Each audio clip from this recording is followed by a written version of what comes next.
There's a story that is not being covered at a large scale to the extent that it was being covered when he was being accused, and that's Jonathan Majors, A, have been vindicated, and then B, his accuser is allegedly facing charges of assault. Now, I know that this is not the story that women want me to talk about because it flies in the face of the things that we've been hearing all along as far as what's wrong with men, but not holding women accountable. I said to the woman, because sometimes when we brought up the man, then the jail came. Because when we brought up the woman, you were like, oh, I need to show her grace and grace and grace. And then when Jerome came out, it was, oh, well, we're going to do jail, but also we're going to have her talk to someone like me. Did you notice that? No. Well, you know what? When you ask a question, sometimes you have to think through. You have to think through the question. And why didn't you do that for the men? Okay. You can't just say, okay, well, such and such and such. But no, you're absolutely right. But in thinking through the question as I'm speaking, I'm trying to now really dissect both situations, both. So I mean, listen, I love male and female. I minister to everybody. But as a woman, a man is stronger in my mind. Are you being serious right now? A man would be able to. Don't look at me like that. Oh my God! Listen, no. So, for me to go to jail, I don't know if I'd be strong enough, et cetera, et cetera. But you my opposer when I want justice. You my opposer when I want equality. What's good, everybody? Y'all know what it is. This is Love from Love, Life in the Game, coming at you guys with another reaction video. Today, we're going to talk about the drama surrounding Jonathan Majors and the fact that, if you haven't heard, the news is his now ex-girlfriend is going to be arrested for falsely accusing him of abuse. Now, we rarely hear this, and this story, if you haven't heard it, I'm not surprised because it sure isn't being blown up over the news that his now ex-girlfriend is being arrested for falsely accusing him, as it was the news and the attention that was given to the accusation of put on Jonathan Majors. So, this is a classic example as to why we cannot and will not and should not believe all women all the time. He ain't lying. This is not the first time this has happened where you've seen a celebrity, being basically have their career ruined, whether it's in sports, whether it's in entertainment, ruined because of the false allegations of a woman. It's a lot of real G's doing time. Because the movie bit the truth and told the lie. Right. So a woman might not necessarily be strong enough to go to jail, but a man is different, right? Right. So when I talk about grace, that's all I'm thinking about. I'm thinking about the delicacy of being a woman. I'm sorry, but what does being a delicate woman have anything to do with being a responsible adult? Newsflash, you guys wanted equality. This is what equality looks like. You do the crime, you do the time, regardless of whether you're a male or female. Welcome to our world. I don't know that jail would be the end all just to put them away. But I'm saying if I know I would show both of them grace, but whether I put the woman in jail or the man in jail or sent the woman to a home, because as women, I love my sisters and I love them.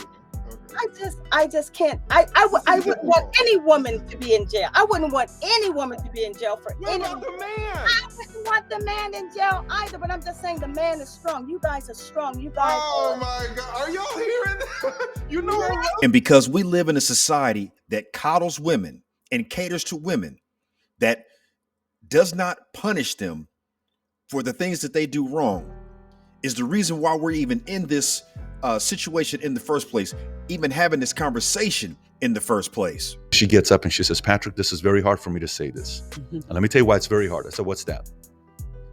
She says, ever since in high school, I wanted to prove to men that I can beat them. So when I graduated high school and college, I opened up my salon.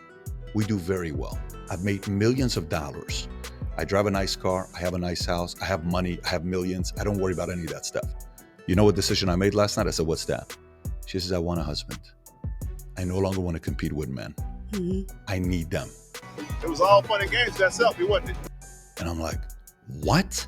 She's saying this in front of 2,000 people with her sister sitting right next to her.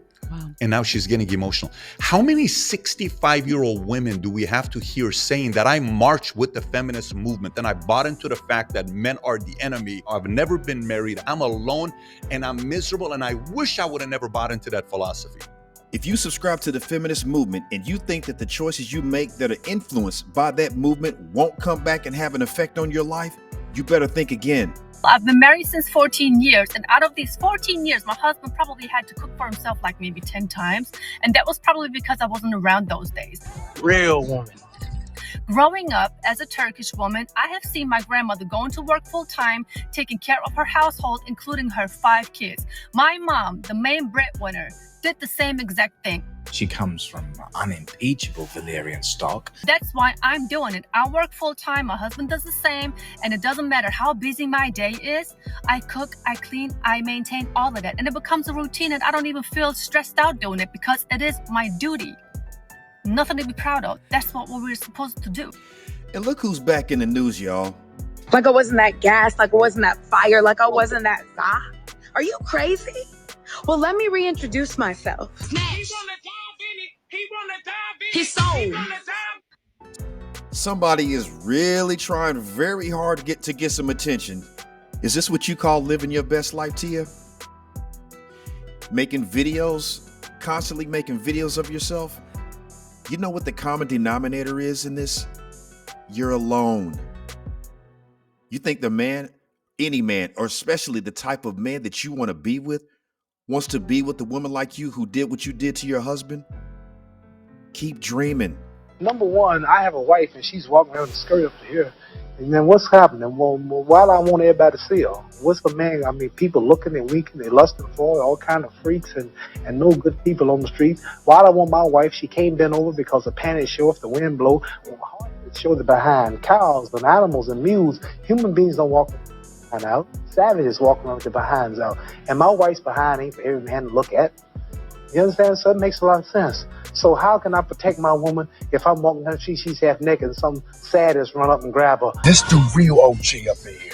So if I want my wife, why do I want everybody to see my wife? What's private? What's mine? Everybody looking at her. Which means what's wrong with it? How can you have a wife or somebody you love? Anything God made precious, nature hides it. You cannot find diamonds easy. You have to dig and dig and dig. You ain't lying. How do we get to the point where so many young women today think to be free is to go to college, get a great degree, have a fantastic job, and be as sexually free as possible? How did those get joined together? Well, that was the question that people began to ask me after I had left Cosmo, and I began to investigate it. You have to understand a bit about how propaganda works. Propaganda isn't just a bunch of lies. People think, oh, propaganda, I can spot it in a minute because it's just a bunch of lies. No, propaganda is a very sophisticated, it's half-truth, selected truth, and truth out of context is used not to sell just products, it's also used to sell ideas. The feminist movement and the sexual revolution were two radically different movements.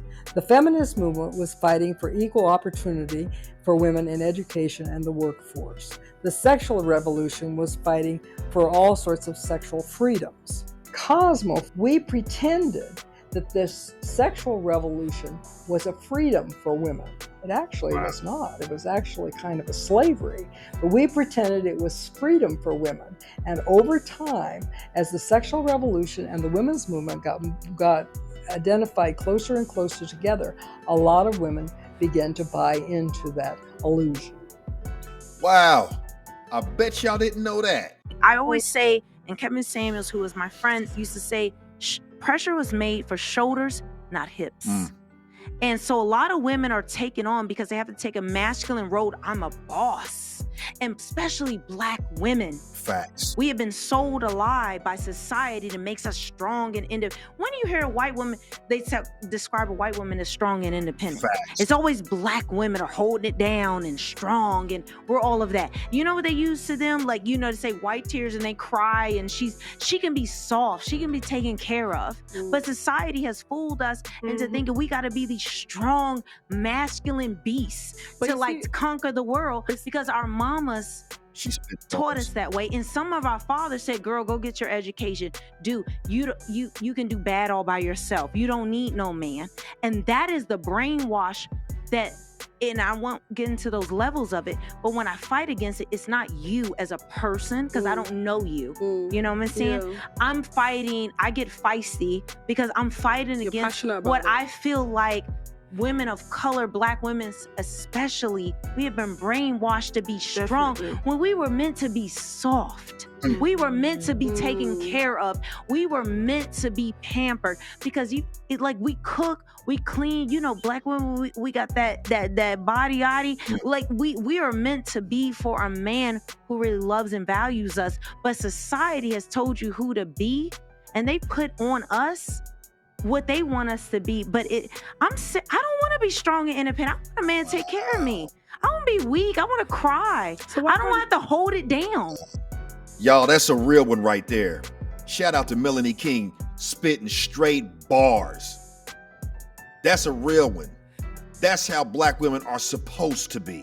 Why can't you be a boss and be dependent? Because being a boss, because real bosses don't say that. Where's the last time you heard? I know CEOs of Fortune 500 companies, women who are really running companies and doing it, they don't need bravado language. That part right there, y'all. That's all that is, bravado language. So when you hear a woman say, I'm a boss, that's all that is bravado language. All you're trying to do is sell and try to convince people that you're actually doper than you really are. That BS doesn't work on us who know the real deal. You're not a boss if you don't own a company and have employees who are working for you. And for those of you that say, it just means I'm the boss of my own life. Congratulations.